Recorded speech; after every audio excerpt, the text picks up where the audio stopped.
एक घने जंगल में दो प्यारी चिड़ियाएं रहती थीं। एक का नाम था चंचल और दूसरी का नाम था मीना।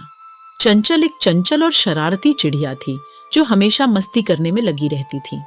मीना दूसरी ओर एक शांत और विनम्र चिड़िया थी जो हमेशा दूसरों की मदद करने के लिए तैयार रहती थी। एक दिन चंचल और मीना जंगल में उड़ रही थीं। तभी उन्हें एक घायल तितली दिखाई दी। तितली का पंख टूट गया था और वह उड़ने में असमर्थ थी। चंचल हंसते हुए बोली, देखो मीना, ये तितली कितनी बेकार है। उसका पंख टूट गया है और अब वह कभी नहीं उड़ पाएगी। मीना को चंचल की बातें अच्छी नहीं लगीं। उसने तुरंत तितली को उठाया और उसे अपने घोंसले में ले गई। उसने तितली के घायल पंख की देखभाल की और उसे भोजन और पानी दिया।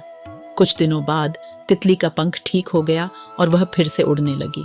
तितली चंचल और मीना दोनों की आभारी थी, खासकर मीना की, जिसने उसकी मदद की थी। एक और दिन चंचल और मीना जंगल में खेल रही थीं। तभी उन्हें एक भारी तूफान आता हुआ दिखाई दिया। तूफान इतना भयानक था कि सभी जानवर डरकर अपने घरों में छिप गए। चंचल भी डर गई और वह मीना से बोली, मीना, यह तूफान बहुत भयानक है, हमें भी अपने घोंसले में छिप जाना चाहिए। मीना ने शांत आवाज में कहा, चंचल, डरने की कोई बात नहीं है, मैं तुम्हें एक सुरक्षित जगह बताती हूँ।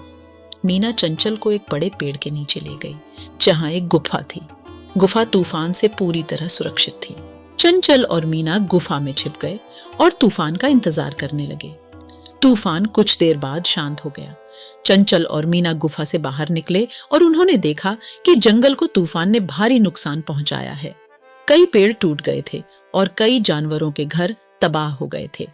चंचल को बहुत दुख हुआ। उसने मीना से कहा, मीना, यह तूफान कितना भयानक था, जंगल को कितना नुकसान हुआ है। मीना ने कहा, हाँ चंचल, ये एक भयानक तूफान था, लेकिन हमें हार नहीं माननी चाहिए। हमें मिलकर जंगल को फिर से बनाने में मदद करनी चाहिए। चंचल और मीना ने मिलकर जंगल को फिर से बनाने में मदद की। उन्होंने टूटे हुए पेड़ों को उठाया और नए पेड़ लगाए। उन्होंने जानवरों को उनके घरों को फिर से बनाने में मदद की। इस घटना से चंचल को एक महत्वपूर्ण सबक मिला। उसने सीखा कि दूसरों की मदद करना कितना महत्वपूर्ण है। उसने यह भी सीखा कि हमें कभी भी हार नहीं माननी चाहिए, चाहे कितनी भी मुश्किलें क्यों ना आए।